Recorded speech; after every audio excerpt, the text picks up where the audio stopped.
Hello, everyone. Welcome back to another marriage talk show, edition 55. And in the house today, we have our well known marriage expert, relationship coach. But before I officially bring on our guest speakers, how are you doing today? Please let me know if you can hear me very well. How are you doing? I hope you're enjoying your Sunday evening, morning, depending on the part of the world that you are in. And this is Cecilia Howard, your host on the Married Talk Show. And today's Married Talk Show is edition 55. And for the people that don't know about this show, that are just joining us for the very first time, you couldn't have been in a better place than this show today. And you are going to be wow at the end of the show that you join us. So I am welcoming you officially to the show. And to all the returning viewers, thank you so much for always sticking with us. We really, really appreciate you. And God bless everyone. Please do us a favor. We will be sharing free gift, free airtime to 5 participants today that stay with us throughout the show. Just our own token way to say thank you. Share this show on your social media platform so that other people can be blessed also. And in the comment section, let us know where you're joining us from. We want to give you a shout out and welcome back on the show today. Again, this is the Married Talk Show. If marriage requires a hard work. And we'll be looking at another unique, important topic today, which is one of the pillars of marriage. And we have our guest speaker, uh, whom I will be bringing on shortly. We have Pastor Ayodele Sona. But before I bring Daddy on the show, I would like to play a marriage nugget, which I believe everybody is going to be blessed by. Please pay careful attention to the marriage nugget. It's going to bless your life and it's going to change everything around. Thank you, everyone. Welcome back on the show. I love you. Stay tuned. Thank you.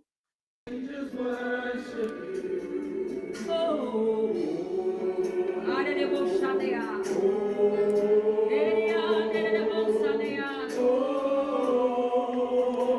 Lord, we honor. Lord, we honor you.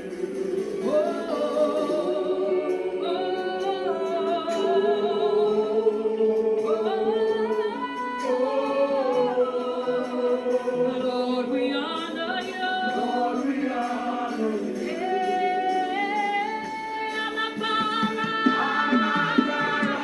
You are the mighty God. You are the mighty God. Hey, you are the glorious God. You are the glorious God. You are the mighty God. You are the mighty God. Hey, oh, you are the glorious God. You are the glorious God. You are the mighty God. You are the mighty God. And you're not coming to oh, you are the glorious. You are the glorious. You are the Nagara. You are the mighty God. You are the mighty God. And you're not coming to Nagara. Kika, kika, kika, kika.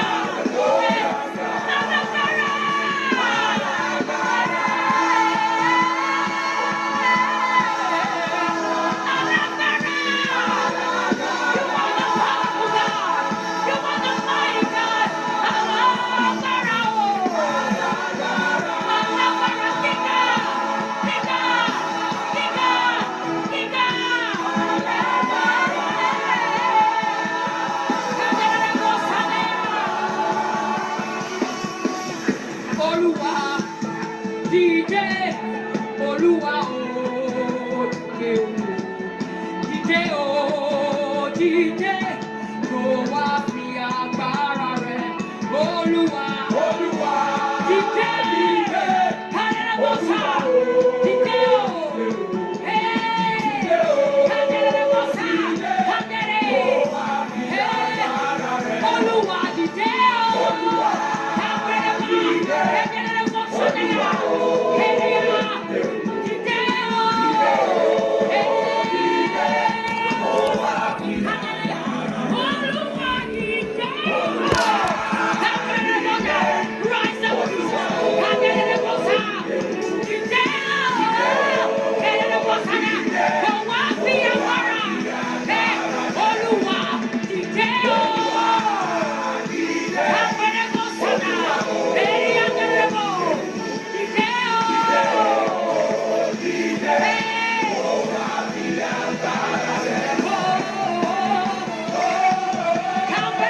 Hello, everyone. Welcome back to the show. And thank you so much for staying tuned. I hope you were able to learn one or two things from that marriage nugget. The prayer is that God will continue to uphold our marriage and keep our home and all our relationship in Jesus' mighty name. If you're joining us for the first time, please do us a favor to share this show on your platform to bless life. We really, really appreciate you for joining us today. And now we have our guest speaker, whom I will be introducing to us officially, is someone who has been on the show before. Let me bring on Pastor Ayodele Sona. Thank you so much, Daddy, for joining us on the show today. For people who are new to this show, we've had Pastor Ayodele Sona on the show several times. And he's not just a pastor, he is a marriage counselor, a relationship coach who is seasoned. And God has used him with the help of the sweet Holy Spirit to help marriages, relationship across the globe. So we are so privileged and honored to have our daddy with us today. And daddy, you're welcome to the show. And today's topic is another different stuff that we'll be discussing. But before we dive in, daddy, do you have anything for our viewers at home, sir? All right, thank you, everyone. Once again, my name is Ayodele Sona. I want to appreciate you for your patience and consistent to learn more and more.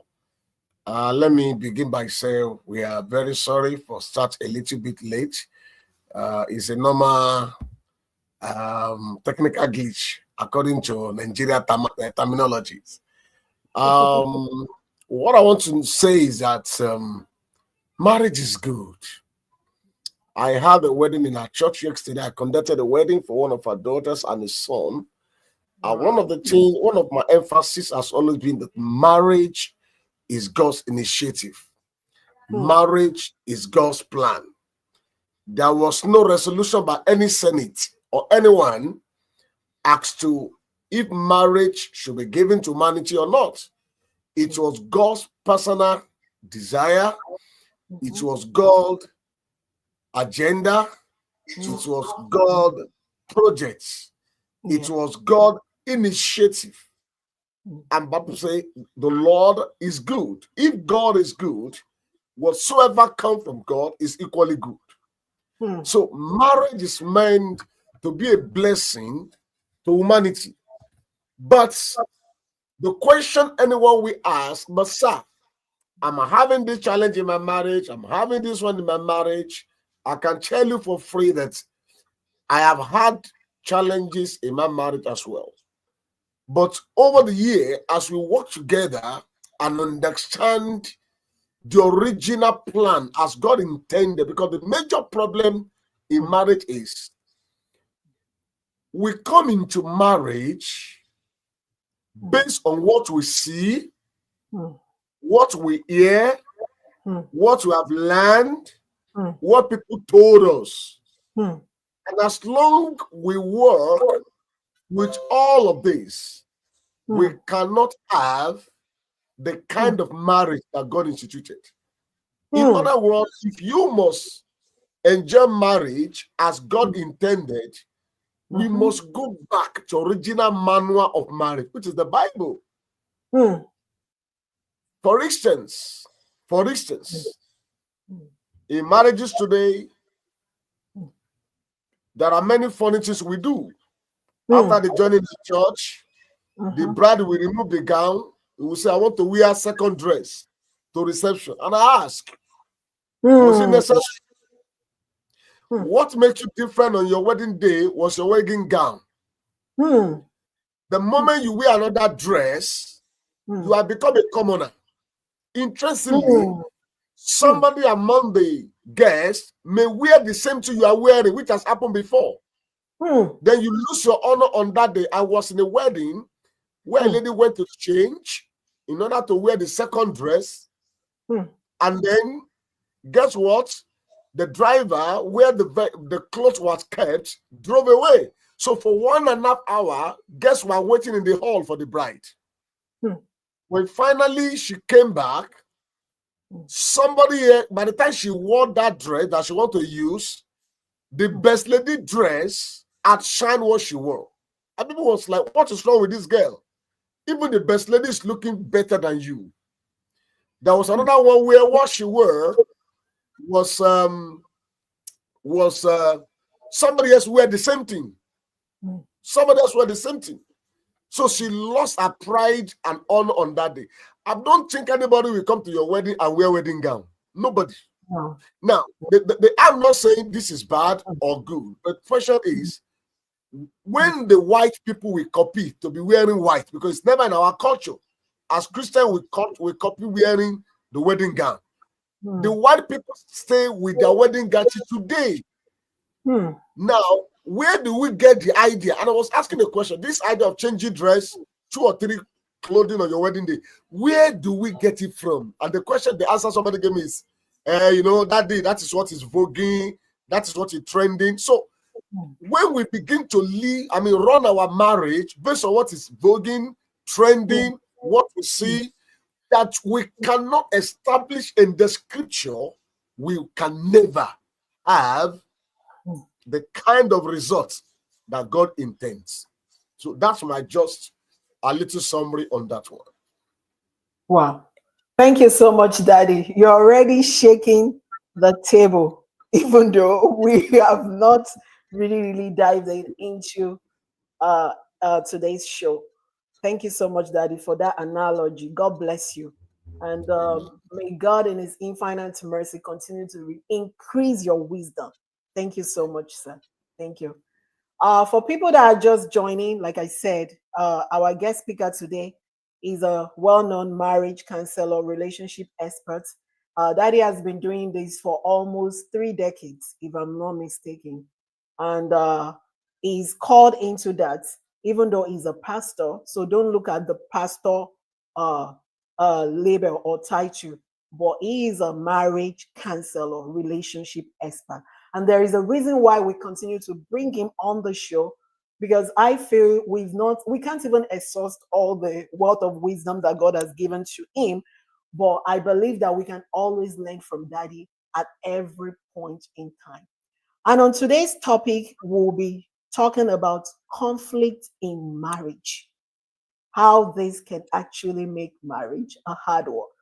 Again, the title of the show is If Marriage is Hard Work. But what we'll be diving into today is conflict in marriage. And Daddy, we want you to touch other areas too, We don't want to limit you as the sweet Holy Spirit directs you. Again, today is edition 55. And thank you so much for joining us, Daddy. And thank you, the viewers at home, for joining us. Over to you, Daddy. Thank you, sir. All right, once again, our viewer at home, I want to welcome you. Please, I will appreciate that you send this link to all the brethren around you. I want them to join us because we are touching one of the major roots that determine how a marriage, whether a marriage will be a success or a failure.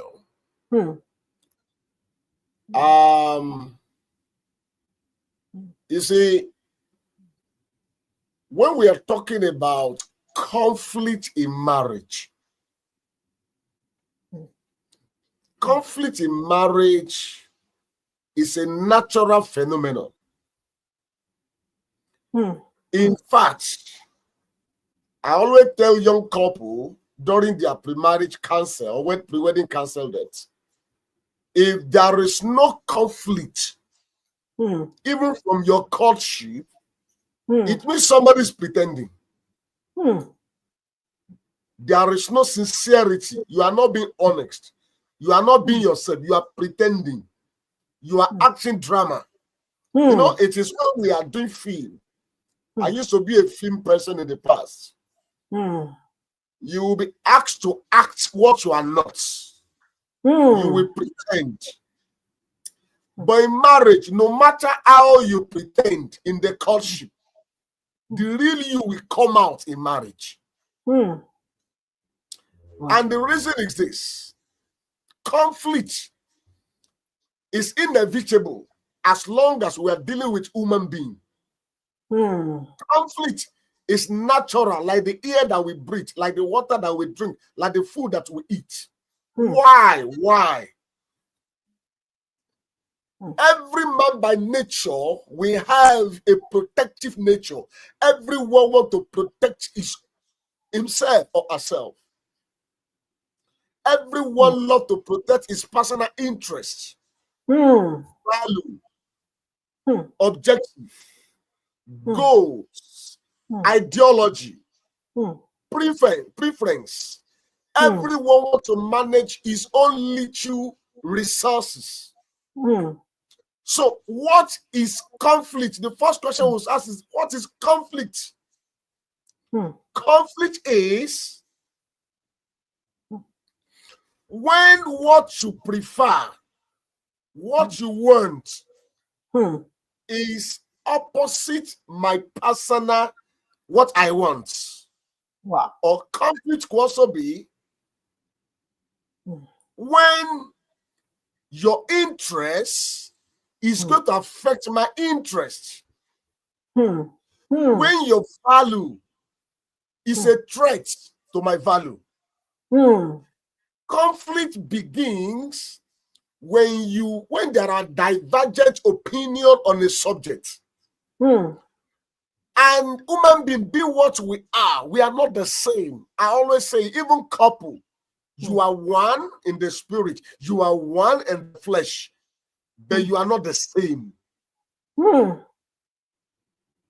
Brother Ayodele Sona is not the same with his wife. We've been living for over 2 decades. We still reason a different way. My wife's color is not my color. I don't wear red. Until recently, for the first time in my life, I wore red. Red is not a sin. But in my view, in my subconscious life, red is not in my picture. But there are people who love red so much. It's a function of my nature and nurture. It's a function of my environment. It's a function of everything around what form my personality. So naturally, conflict is a natural event. It must happen because we are not the same. We don't think the same way. We don't reason the same way. So when what you are thinking, what you are suggesting, whether in a company or in a marriage as husband, what you are saying is against what I want. The natural thing is that I will revolt. I will say, no, that is conflict. That is conflict. The moment your opinion is antagonistic to my opinion, that is conflict. The moment what you want to buy is not what I prefer to buy with our little money, that is conflict. The moment the school you mentioned that our child should go is never the school I want our child to go, that is conflict. The moment the time for me to have sex with my wife is not the time she wants to have sex. She has a reason to say, I am not ready for sex now, but my body says I must have it now. That is conflict. Conflict comes every day. When your interest clashes with my interest, when your opinion clashes with my opinion, when your view clashes with my view, that's conflict. It happens in organizations, it happens in churches, it happens everywhere, it happens a lot in marriage. So if we don't understand conflict resolution therapy or conflict resolution philosophy, couple will always have a challenge until we begin to acquire those skills, until we begin to have those resolution scheme, resolution understanding. There will always be clashes, and when those clashes are not well managed, it will escalate. And from a little retraction, it may boil to irreconcilable situation when it is not well managed. So this is where conflict resolution comes in. Conflict resolution means, how do we solve the conflict? How do we resolve it? How do we make sure that the two parties involved were pacified, live win-win, and are happy? But conflict itself is normal to happen, and lack of the understanding to handle conflict makes marriage a hard work. That is why you will say, the wife say, this man does not love me. And the man will feel, what else do I do to show this woman that I love her? And then when it persists, the man will conclude, this woman is insatiable. You cannot satisfy her. And then he draw an opinion and feel, this woman is a threat to me. This woman is a flesh in my body. Do you see conflict? When it's well managed. So it happens every day. It happens every time. There is nowhere there is no conflict. In fact, like I said, there is no conflict. We are not true to ourselves. So that must be. But how we manage conflict determines how matured we are. Many husbands are baby boy. Every little thing they spark. Every little thing they spark. Many wives, I'm sorry to say, they are rogues. Every little thing they make life uncomfortable in the house. Every little thing they want to frustrate the man. No, now it's all about conflict, but how we manage it is the issue. Now, let me say something. In fact, conflict is needed in marriage. Do you know why? There is conflict. Because in handling conflict, I just wrote a paper recently for presentation on conflict management on this topic. There is something we call conflict handling, conflict managing, conflict resolution, and conflict transformation. They were into 4. Now, you see, why conflict is needed is this. Sometimes we thought as couple that everything is okay in our family. Everything is okay in our family. Until we add a misunderstanding. You see, sometimes what we call peace is not peace. But when there is a correct conflict now bring what I call lasting peace. Now, let me put this way so that I can run all this, then people can begin to ask questions. You see, when we say we have peace, there are 2 types of peace. 2 types of peace. We have negative peace and we have positive peace. 2 types of peace. What is negative peace? Negative peace is when there is absence of beating, fighting among husband and wife. Nothing like beating, nothing like fighting, nothing like confronting one another. But there is a kind of injustice. Maybe the husband is maltreating the wife, but the wife just say, I want peace. You are going through something. You cannot express yourself. You just want peace to reign. You don't like the way your wife is managing your resources, but you don't want quarrel. You just try to go along. There is no physical beating. There is no physical shouting. There is no physical quarreling. You think you have peace. That peace is negative peace. I don't know if you are getting it.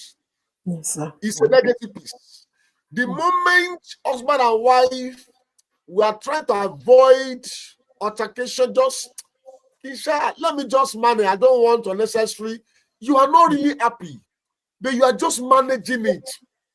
You don't beat yourself. You don't nothing like people hear you shouting, but you know that we are just managing it. That is negative peace. Now, positive peace, in most cases, come after we have escalated conflicts. After we have addressed issues, after I have shouted, you shout at me, I shout at you. You knock me, I knock you. You hit me, I hit you. We all shouted. Then we sat down and resolved it.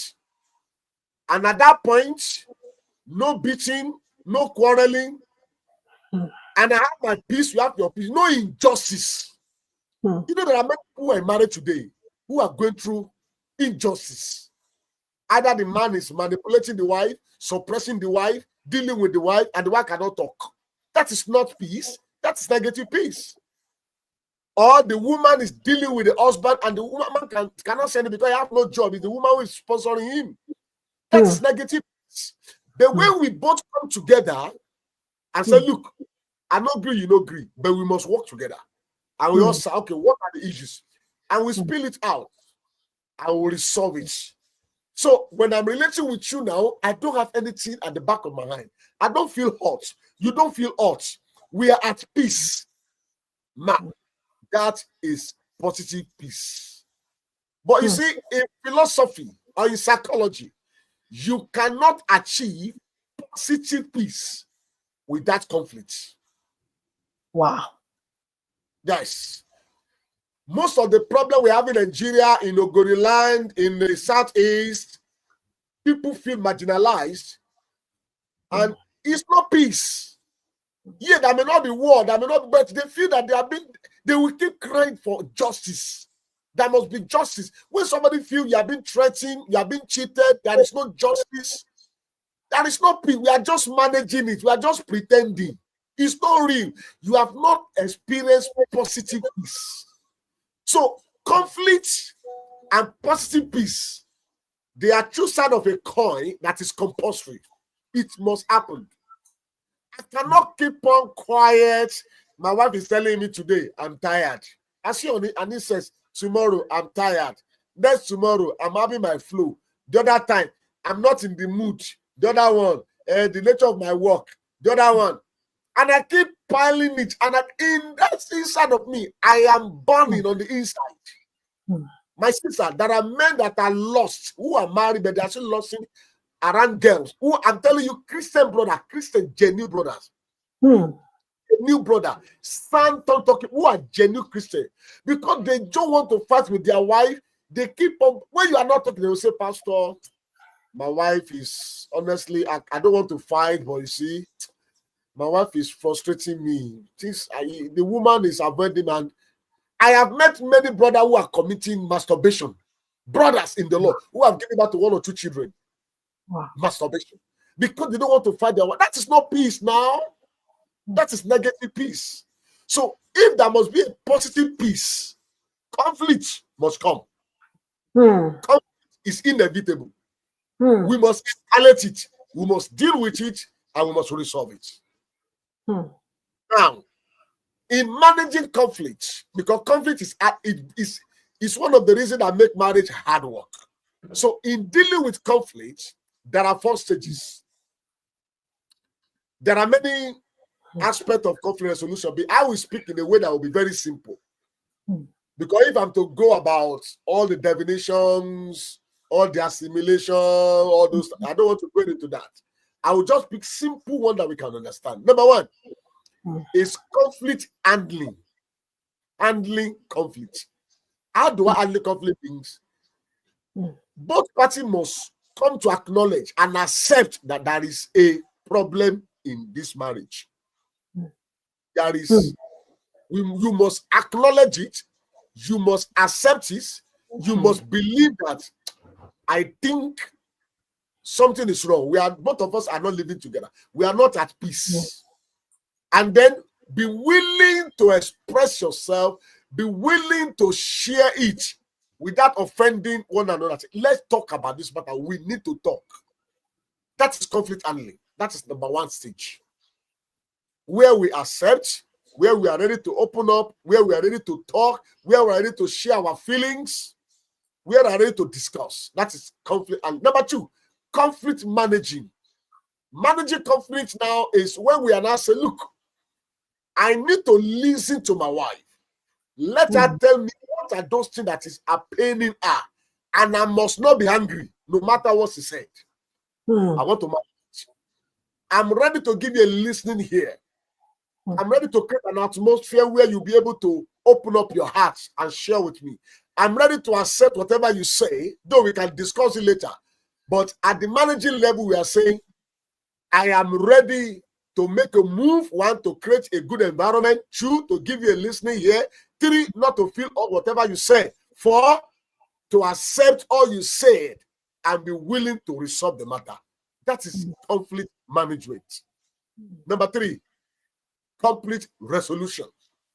And the resolution is not saying, now that I must be able to establish the root cause of the problem. What is the root cause? What is the root cause that my husband is talking about? What is the root cause that my wife is talking about? We must establish the root cause. Oh, I come late every day. That's what my wife doesn't like.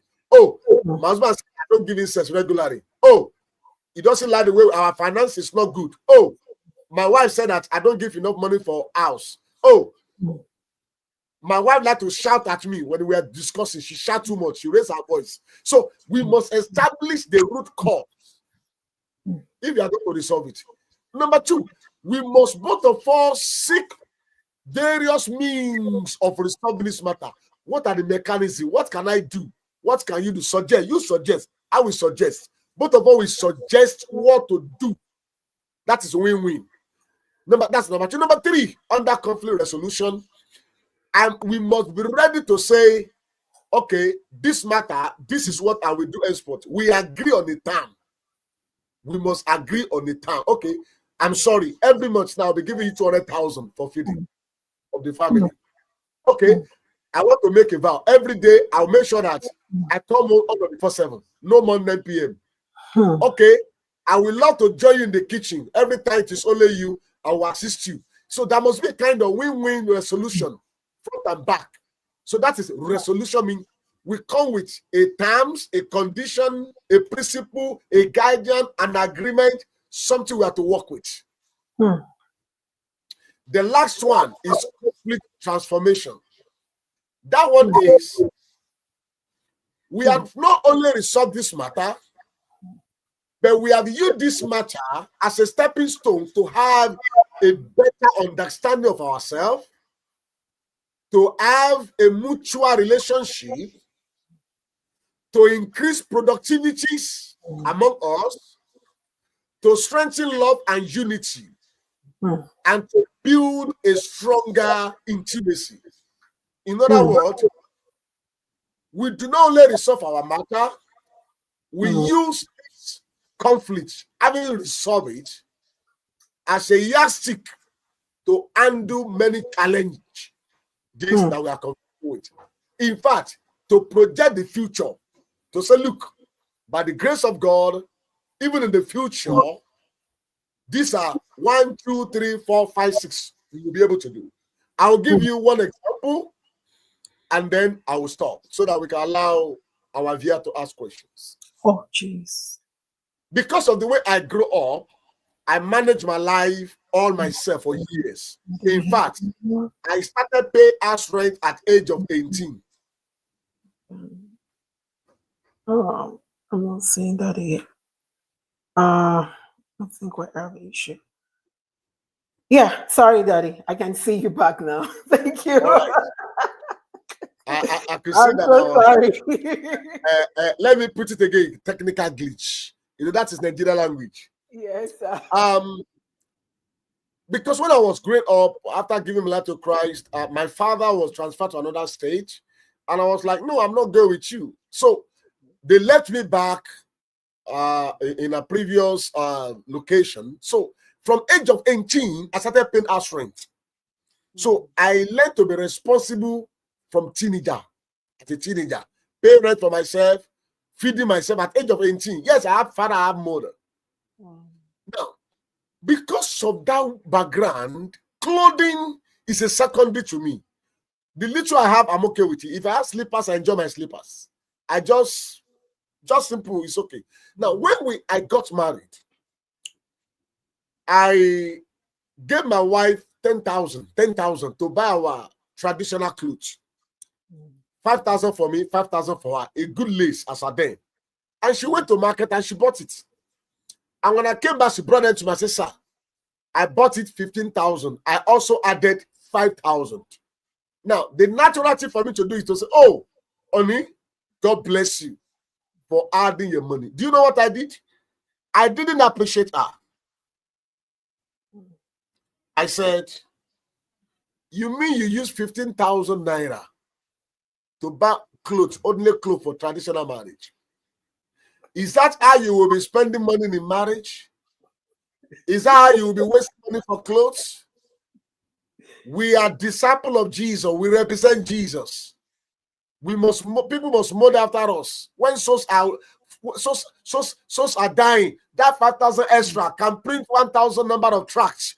You can see pastor now. See pastor talking. Wow. Man of God. You see, she lost her mode. She was down. She was depressed. She felt so bad. I'm talking about a week to our wedding, traditional marriage. I didn't encourage her. I left. And I was thinking I was doing right thing. Do you know what? When we not got married, she began to know that my husband is a type that when it comes to clothing, all those things, he doesn't believe it. Anything ceremony, I'm not a type that believes so much in ceremony where we just waste money.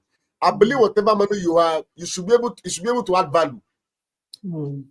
So when I lost my dad, we had to buy clothes. My wife said, sir, I just think I'm not saying you should buy clothes too. You should not buy clothes too. But since you are the only children, you people should look different from all. You need to just Ankara 1,000 naira. I said, hey. Yeah, I said, it's okay. I think that is something what you are saying. So I gave her money. She buy it. She added money, but she didn't tell me she had money. Gradually, do you know what? And I began to feel that I think something's wrong with me. I now discovered the traditional dress we bought that my wife bought 7,000 for 7,005. Madam, till today, I've never found that clothes anywhere. It was so unique. So my wife came from where they don't buy so much clothes, but if you must buy original that will last. She came from that view. I came from Okrika ministry, Okrika family background. Second hand, I was so induced with second hand spirit that I would tell people that may I never put my money to buy new TV. Jesus. That if I buy Tokubo TV, I will use it for 5 years. I will buy another one, use for 5 years. That your own will buy for new one will not last. But because of the way my wife handled me, I began to see that when you buy something new, it actually lasts.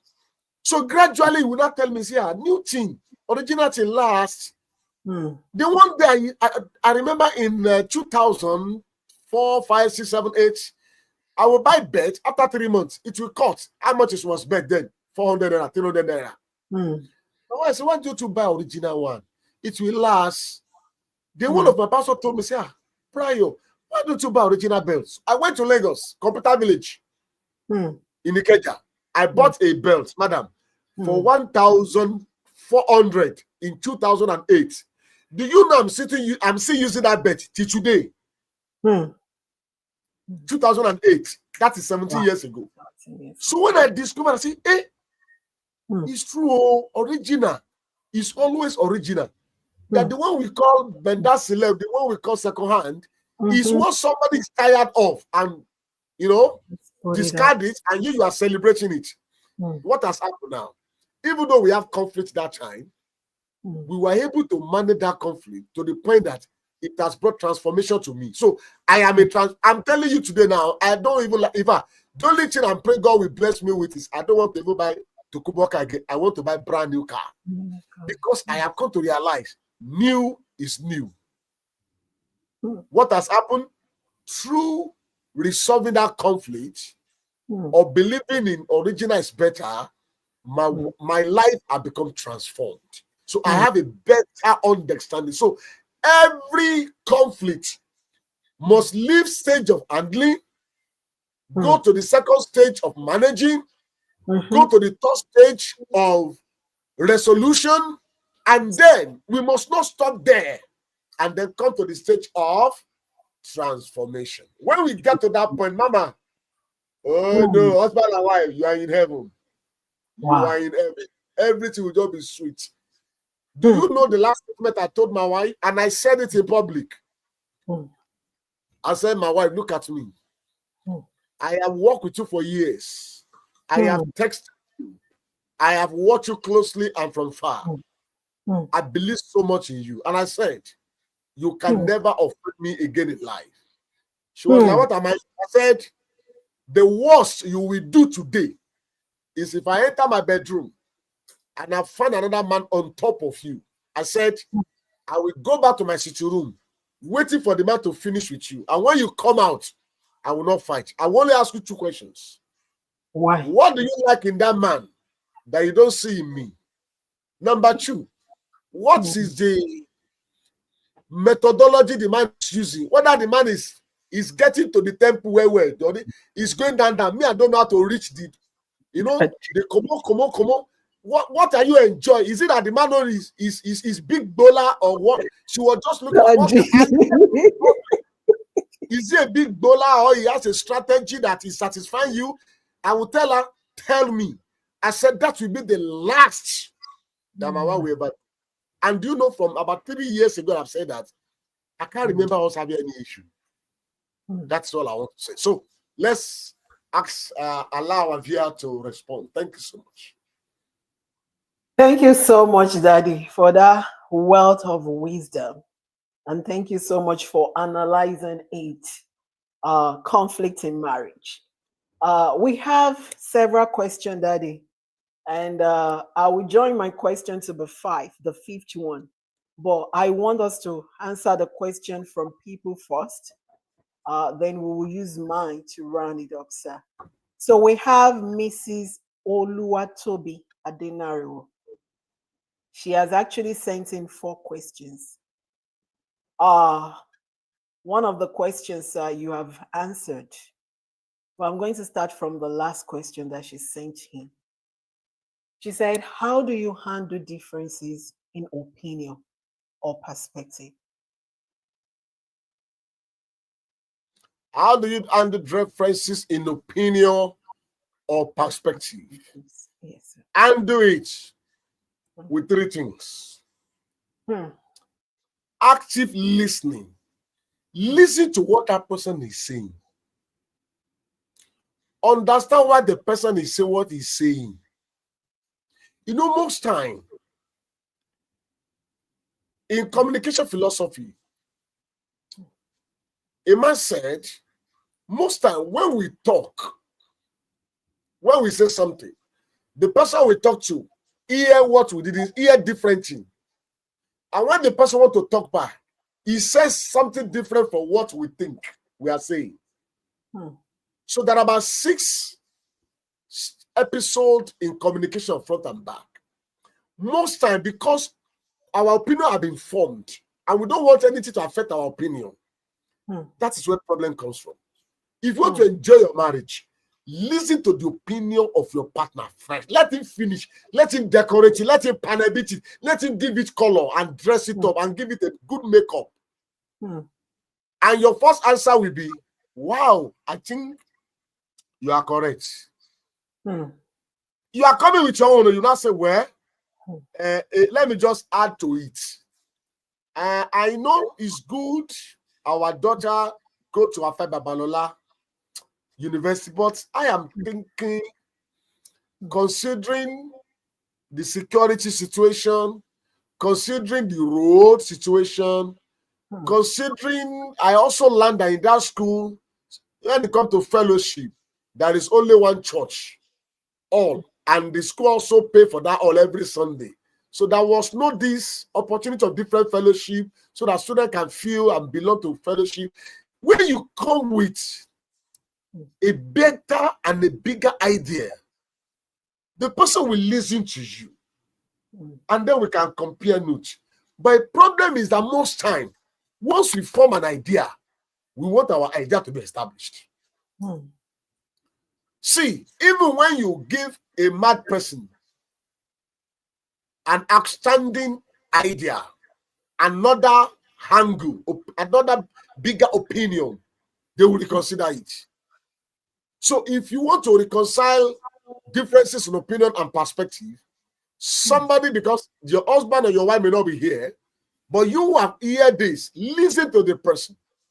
You know, most time when somebody is talking, you say, no, I don't have time. Your husband is about to say, honey, I think on Saturday, we'll go. No, I don't have. You see, when we do like that, we revolt because we feel that person's opinion is a threat to our opinion. It is natural to fight back.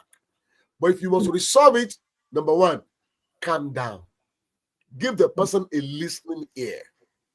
When you give them, we call it active listening. Active listening.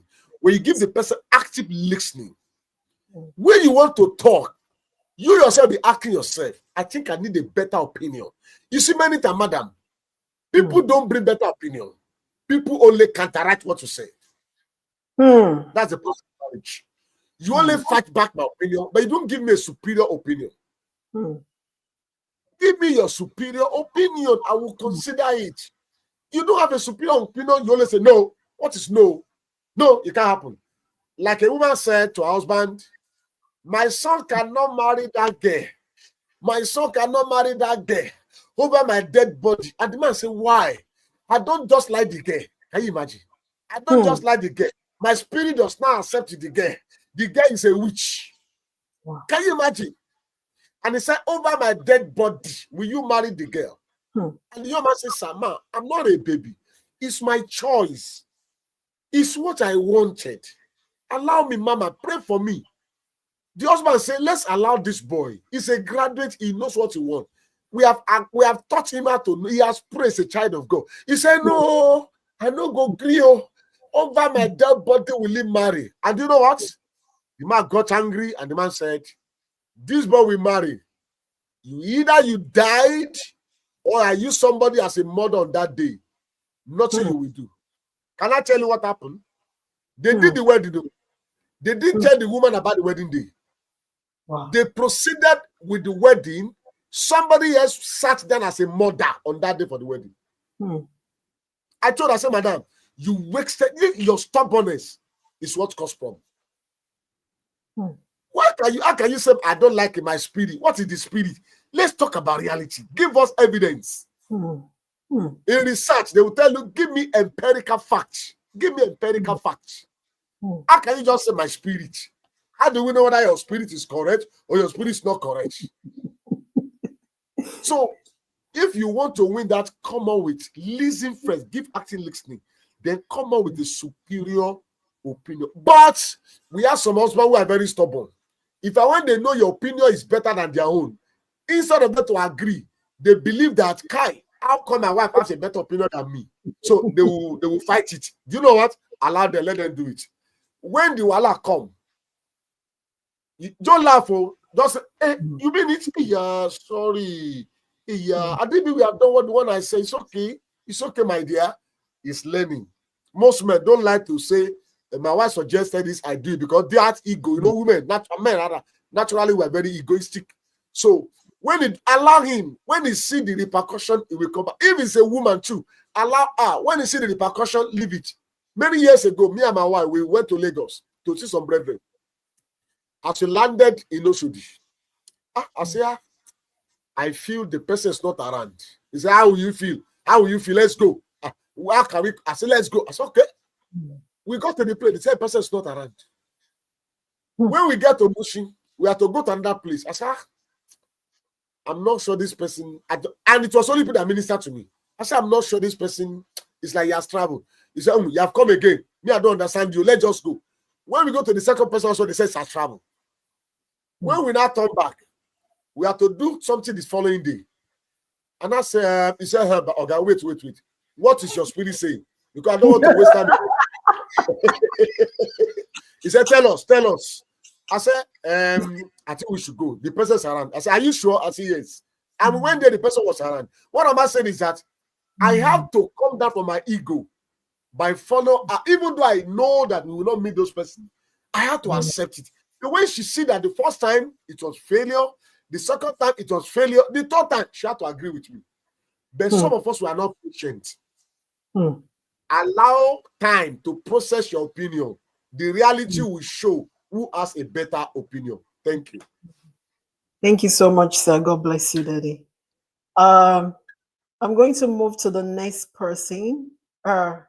Actually, this same person said, how do we manage emotion during heated discussion? Wow. Very crucial. Let me add very fast. There is something we call emotional intelligence. Emotional intelligence is the ability to manage my emotion, my feelings, and the feelings of the person I'm talking to in order to have a robust and a constructive discussion. If I'm talking with someone that is a heated argument, if you don't learn how to manage your outbursts of your own emotion, you will ruin the discussion. And do you notice that when people are having argument, one of the way you will know is that their voice raises up. Yes. When a man is in love with a woman and they are sitting in a corner, kissing themselves, romancing themselves, you will not hear voice. But once there is disagreement, you will just, in the room, somebody will just open the door and shout up. What's the meaning of this? I can't tolerate it again. Why are you shouting? So in managing conflict, one of the things we need is emotional intelligence. Ability to say, I think if I speak beyond this level, my wife will burst. Let me calm down. Calm down. I'm angry in my heart. I want her to know I'm hungry. But I have already seen that if I say what I want to say, Yoruba will say, what I want to say will scatter many things. Let me swallow this. There was a time many years ago where I still growing on me and my wife have a little challenge. And then she said something to me, using one of my friends as an example. That is that what your friend is doing? I felt bad for weeks. And I called her and I told her best friend, who happened to be the wife of that my friend. That was what? How can she mention that? When she later, and I call her back, when she later heard, she bent down on her knee, she apologized with tears. I said, honestly, you'll have married that brother. Which she herself always said several times that she cannot marry that brother. They cannot even cope. And I say, that brothers will have been the best husband for you. But do you know, from that year, no matter how we have little quarrel, anything, everybody have been careful of, be careful what must come out of your mouth. I've said the same thing, something like that also, that hurt my wife many years ago. So both of us have learned that when you are hungry, when there are heated discussion, be careful of what you will say, because Yoruba say, as a egg. When you break an egg, you can't pack it again. What you have said, it remain in the brain. I have forgiven you, but I can't forget for life. People will say you forget and forget. It's a lie. In psychology, you can forgive, but you cannot forget, because you are a human being. It's there. There is nothing that can erase it. Even God will say, I remember what the Amalek did to you. If God can say, I remember what the Amalek did to you, so I want to revenge. I'm sending you, so go and destroy them. And I'm created in the image of God. Why will I not remember what I've done? I can't forget, but I can forgive you and let it go. It's no longer there. It has gone. It has died. But I can remember. I can tell exactly what happened. That does not mean I'm angry. It is gone. So learn to manage your emotion. I think that's just the simple thing. Once you are able to manage. Recently, somebody killed her husband in Calabar recently because of heated argument. You can kill, you can't kill it. I will kill you too. Before you know, somebody carry fire, somebody carry petrol, and they said themselves and said the husband ablaze. I have seen a woman also who kill her husband out of anger. The man wants to go, say, leave me alone. I want to go. And the man jumped into the car. He said he will not go until we solve this matter. And they grabbed the tie of her husband. And the man was, he said, hey, you are doing drama. You are doing drama. The man, before he thought it was a drama, actually. Guess what? The husband died on the steering. So learn to manage your emotion. Don't allow the outburst of what you are feeling to come out of your mouth. Thank you. Thank you so much, sir. We have another one from Mr. Kadesh, and there is one from my sister, which I'm not going to put out there. But I'm going to wrap it with this one, sir.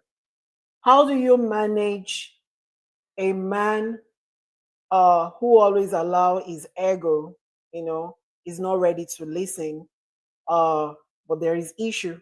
How do you manage that? That's the question from that, my sister. Then this one from Mr. Kadesh. How do we handle a partner who always sees himself as being right? Can you give me the first one? The man has ego. Ego, yeah. We never accept wrong. We never accept wrong. All right. Let me imagine both of them are the same. When your partner always see that it's right, it's also ego. Yes, sir. It's self-righteousness. Yes. But there is another aspect to that. In terms of temperamental expression, people who are more of melancholy, the thinkers, melancholy people, they don't have much friend. They don't want to offend people. They are always calm. And when because they always try not to offend people. When they have issue with people, they hardly apologize. Naturally, they will tell you that I have done everything. I know that I am right. You are wrong. They don't apologize, whether male or female. Melancholy people that. So that is why when you now offend them, they can either be crying or be thinking 2, 3, 4 days. The matter will not leave them. They are melancholy. They like to be pets. Hey, sorry, it's okay, I'm sorry. If it's their wife, they want you to pet them. If it's a man, they want you to not be say, I'm sorry, honey, and be worshiping them. They can even be crying unnecessarily for you because they are melancholious in terms of their temperament. So, one of the things you must do that understand your partner. Is he a melancholy? If it's a melancholy, you need to be careful what you say.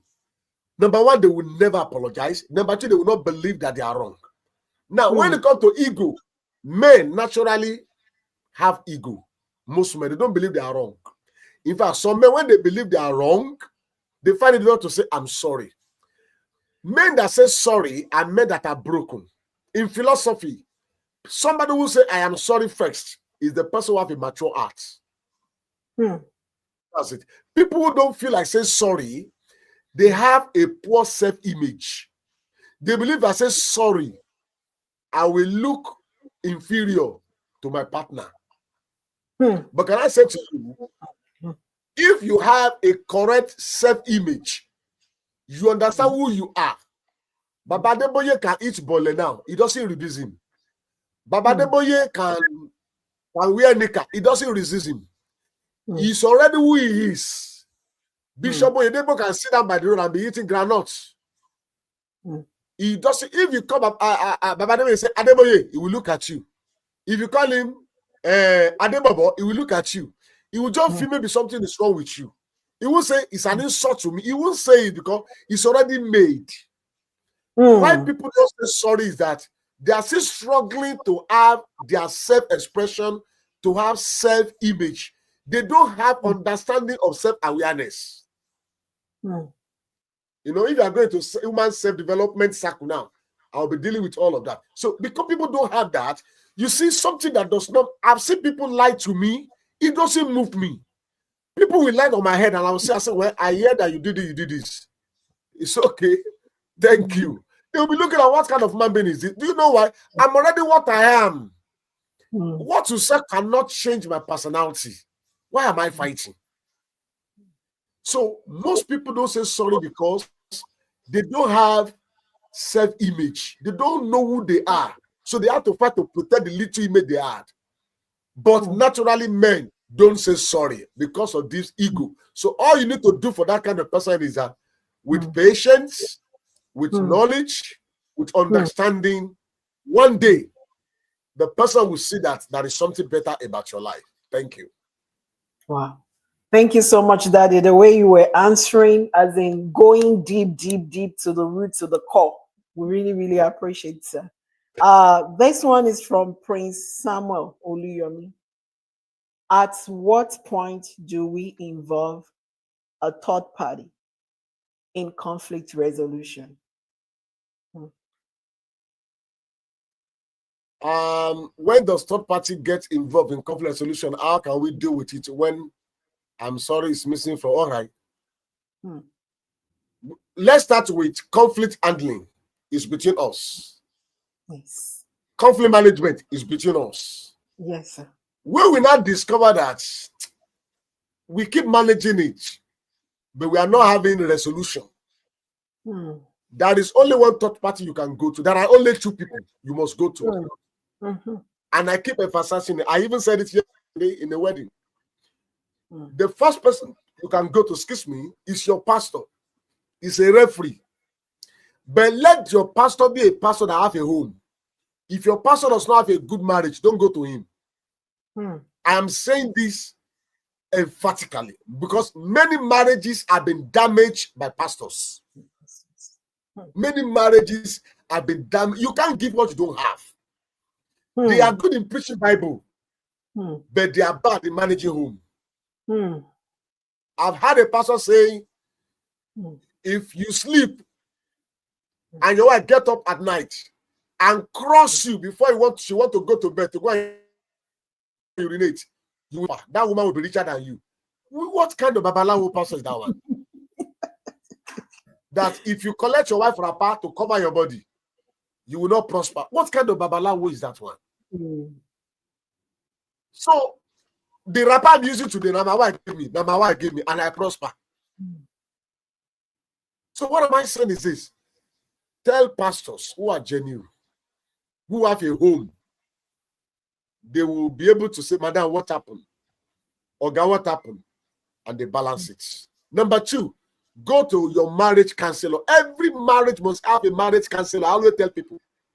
The same way that every family have a family physician. When anything happens to your child or you go to your doctor. marriage counselor, marriage therapy counselor, or relationship coach. Every marriage must have one who is like a referee. If you tell your family member, you involve your family, you involve your friend, they will take side, and you can never resolve that because they will be feeding you with wrong information. So your pastor, your marriage counselor, there are two people you must involve. That was a crisis between a couple recently in our ministry. The husband told his wife, said, you know what? We'll manage anything in this family. I don't want third party. Nobody should know anything in the church. Whatever happened, tell me. I will be open enough. We solve it among ourselves. First year, second year. By the time they enter third year, it was the man that ran to me. He said, Pastor, I said, what's happened? He said, I can't bear it again. I said, no, you enjoy your home now. Even though I know things are going on, but they are covering it. But I pretend. He says, I can't cope anymore. Mama want to kill me. I say, how will you kill? He said, good guy. No, you don't know her. What happened? He explained. Why have you been keeping this thing? He said, I want to confess my sin. I was then I told her, nobody should know anything. I said, you are correct by saying nobody should know anything. But you are wrong by including your pastor and your marriage counselor. And you know what? The marriage got to the point of almost broken. I'm telling you.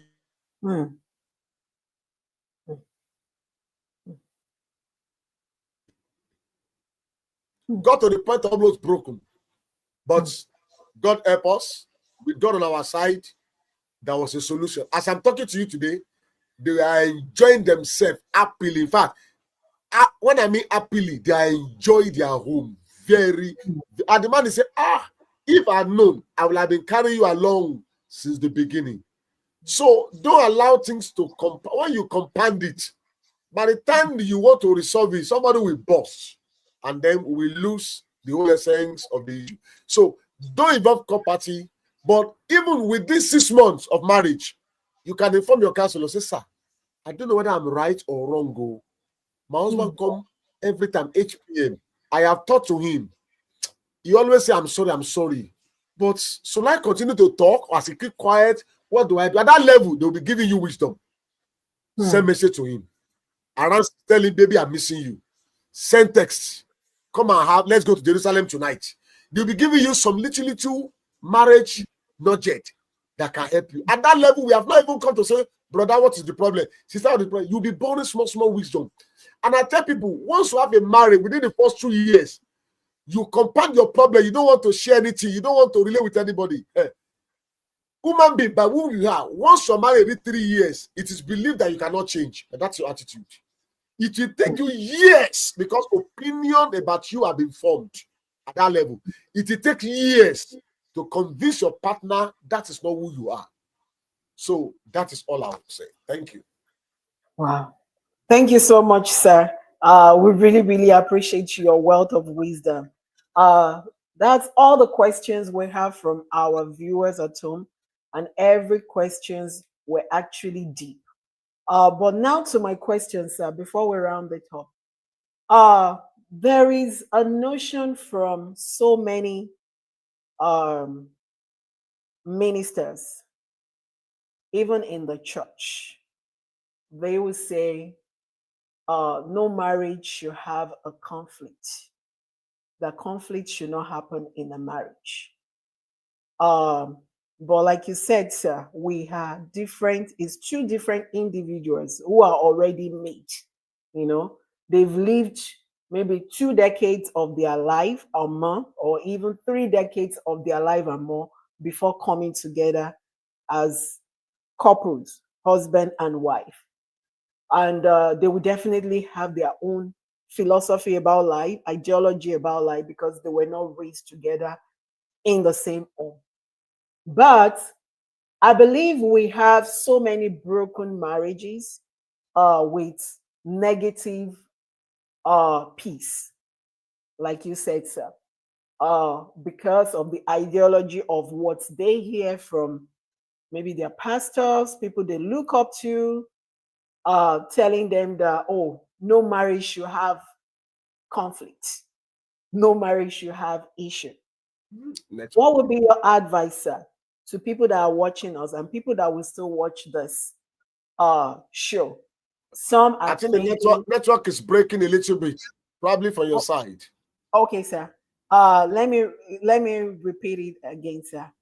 Can you hear me, sir? Can you hear me, sir? Can you hear me, Okay, sir? I think Okay. there is a little network issue Okay. Can you hear from me your now, sir? side. Can you hear me now, sir? Okay, I can hear you now. Okay. Yes, I can.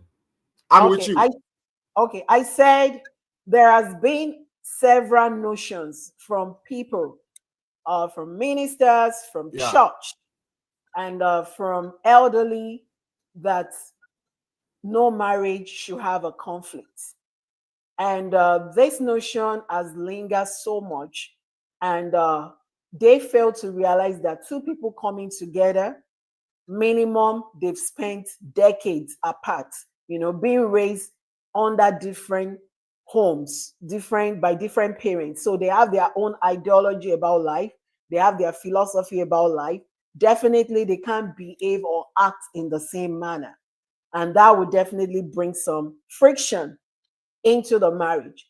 But what most people, and the reason why I'm asking this question is to all people that are listening now and people that will also still listen to this show, to let them know that they are not weird, that what they are experiencing is not something abnormal, irrespective of the message they have listened to over the years, irrespective of what they've seen from their mentors, from elderly, from family, friends over the years. So, what I'm saying is that what would be your advice, sir, to people out there that they've been brainwashed to think that a good marriage does not have conflict? In a good marriage, everything should go smoothly. You and your husband should never have a time that Okay. your opinion changes. Everything should just be going on Okay. smoothly. And in some Bible Okay. believing church, they maneuver it to wife not being submissive. You just have to don't let me use the American language of suck it up. Don't say anything. You just have to play along. And in this situation, we have so many people practicing the negative peace. I will just hold my peace. I don't want to talk. What would be your advice, sir, to people that are watching us? The Okay. ones that are married, the ones that All, are in a all right. relationship. You Let can me go put ahead, it sir. this way. Yes, sir. All right. You see, the pastors, the leaders, the elders who says naturally family should not or there should not be conflict. It depends. It depends on what is their view or their own definition of conflict. I think from what you are saying, if I can understand them better, what they are saying is marriage should not get to the point of degeneration. Mm. That despite the fact that there are differences, we should be able to work through our differences. We should not allow it to get to the point of degeneration. We should not allow it to get to the point of irreconcilable state. I think I've heard so many of that too. And I try to check the background check of what they mean. Definition is different from definition. The general definition of conflict is what I just told you. So some people believe that until when we are shouting or you pack your load, I pack my load, that is conflict. But I Mm. say that conflict happens every day, every Mm. time. Mm. There are 4 types of conflicts. We have interpersonal conflict. It happened to you. There are Mm. days you stand before your wardrobe, you don't know which clothes to wear. Mm. Mm. There are days you want to go, I don't know, should I go to Texas or I should go to Philippines first? You are Mm. confused because you are weighing it. It's conflict of interest, conflict of idea. Which one should I do? Then we have Mm. interpersonal between one person and another person. The third one, intra intra-group party.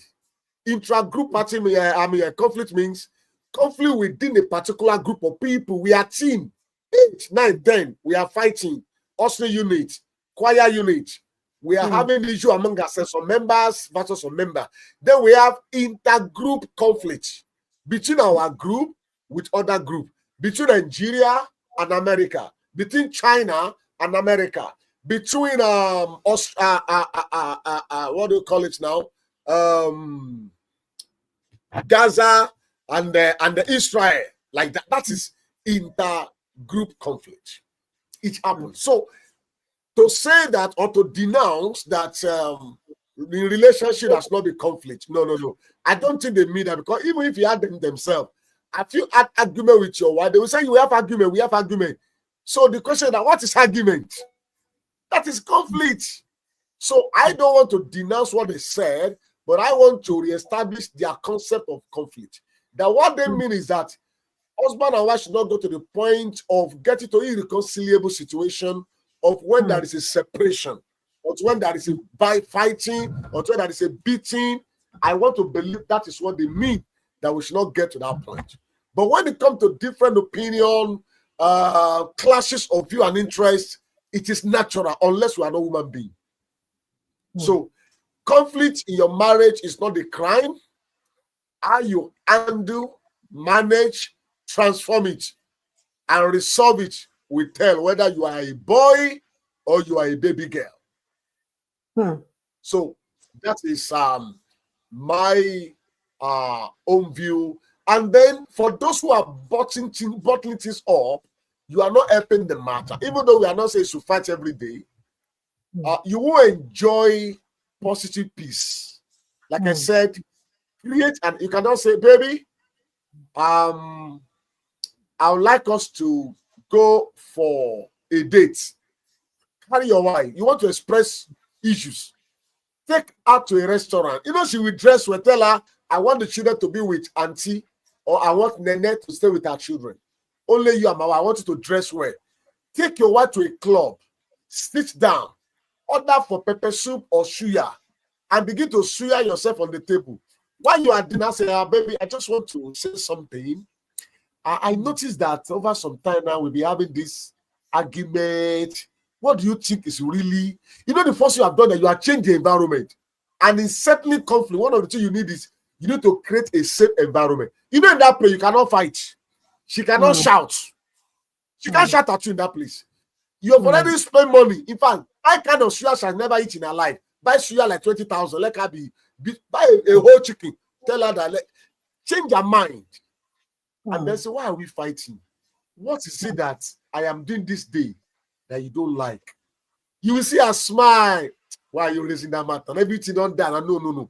I just want to have a kind of conflict or resolution here. I don't like the way we argue. You will see her say, well, you are a good man. No, you are this. So. The same person who I say you are the worst of my life will tell you are a good man because your suya is working. The environment is working. Then he will not say, you see, the truth is matter is that, you don't normally so care for me. You are a good man, no. Sometimes you shout at me. You say, wow, I shout at you. I didn't know. It's my voice. Okay, what do you want me to be doing anytime you offend me? You will see that be a kind of mutual kind of discussion. So you must ready to pay the price. Somebody must ready to pay that price. Sit down, create a good environment, give active listening, bring in empathy, put in non-verbal cue, and ready to engage emotional intelligence.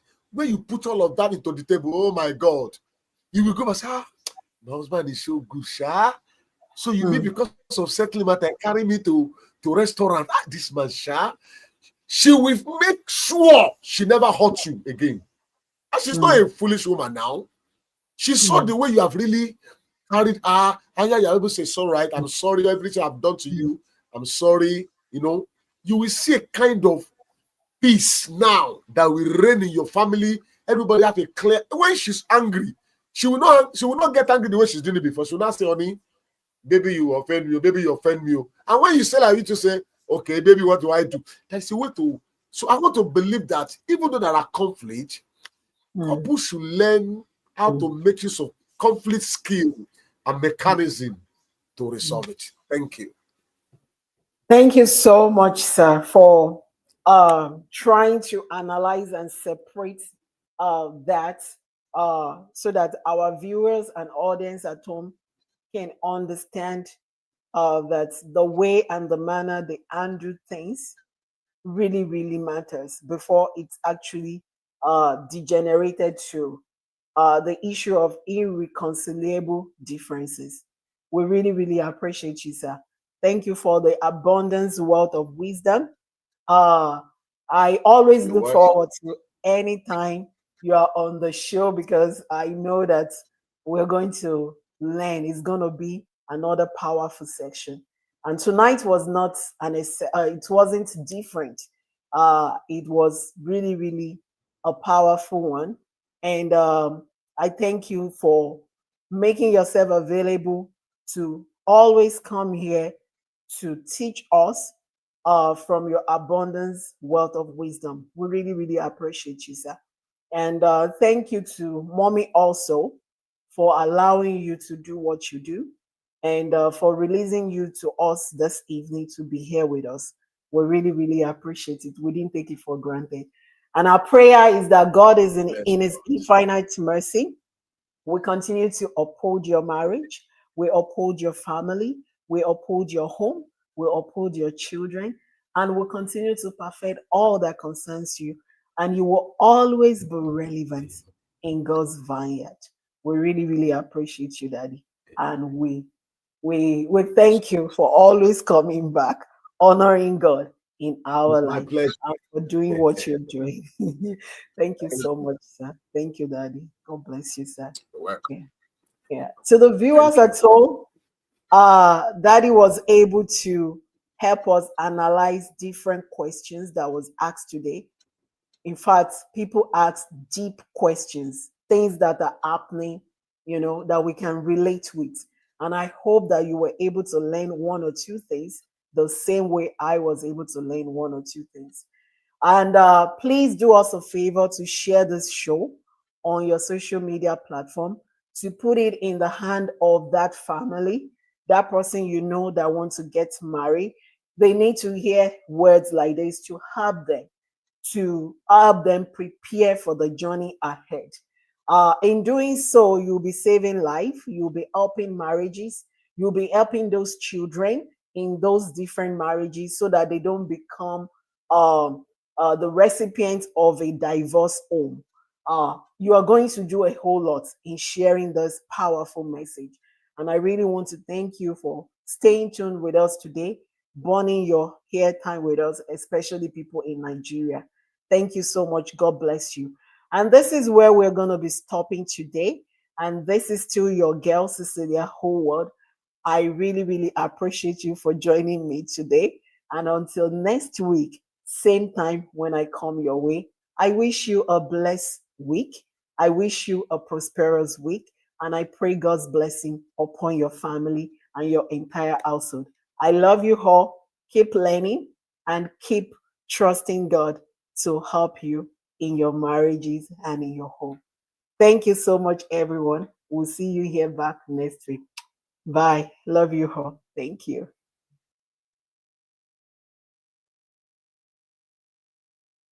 Bye.